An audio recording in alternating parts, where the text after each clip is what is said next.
Spread. O, diba? So, konting-konti na lang yung yung idadagdag ko.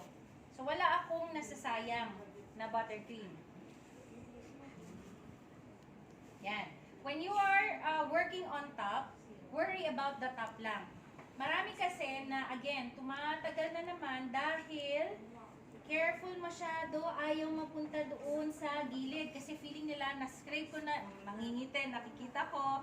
So, na-scrape na nila yung gilid, ayaw na nilang magulo pa ulit. No.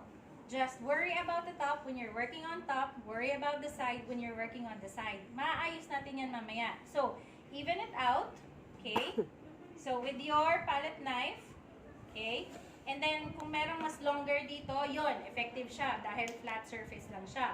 Otherwise, pwede rin yung scraper mo na, okay? So, don't worry about some of the lines. Meron at merong magiging lines yan. That's fine. Basta na-remove, ang pinaka-aim natin is to remove any excess buttercream. I'm happy with this. May excess ako.